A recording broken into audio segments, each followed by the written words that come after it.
So this is hypnotism and what was called sexual frigidity in women. And it says here that psychoanalysis, now mind you, psychoanalysis was something that came from Freud.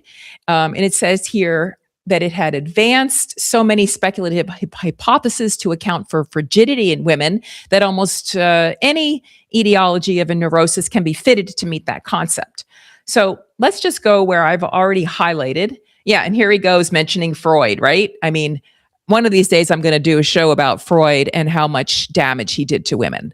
In fact, it's in my book, Excavate London, that I'm working on right now with the Freud Museum in London, but a separate topic.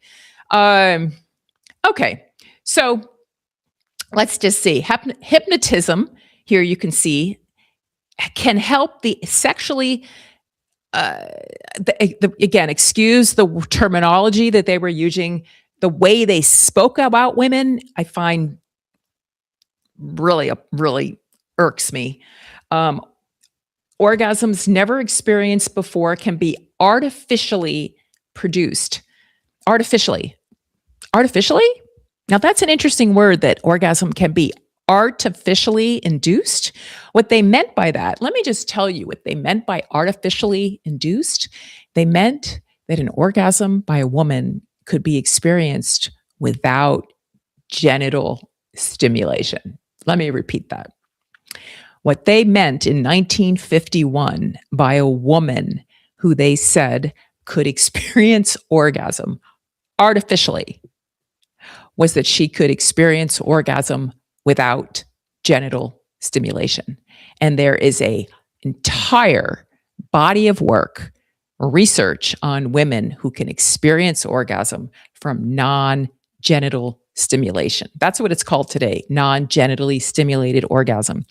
And a recent research paper whereas the orgasm, yes, honest to God, whereas the orgasm was induced through non-genitally stimulated orgasm. And there's 3 papers out there by his name is Dr. Jim Faus, Pfaus, and his is the last one we're going to look at today about hypnotic induction inducing orgasm in women.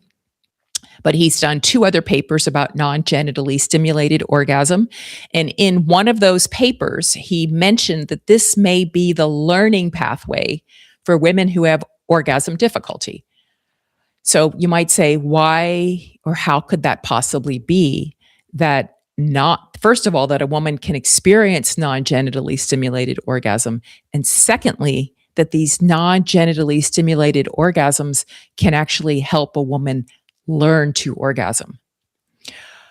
Well, there's research out there by, his name is Dr. Mishwara and Dr. Schwartz, who talk about altered states of consciousness being paradoxically healing. And we originally talked about the hypnotic state being an altered state. It's an altered state of consciousness. It's not a traditional state. Female orgasm is also an altered state of consciousness, and that is in the most recent definition in research by Cindy Meston, and who's a researcher out of Texas, a sexology researcher, and that's been decided on by the sexual health community, that female orgasm, a component of it is that it's an altered state of consciousness.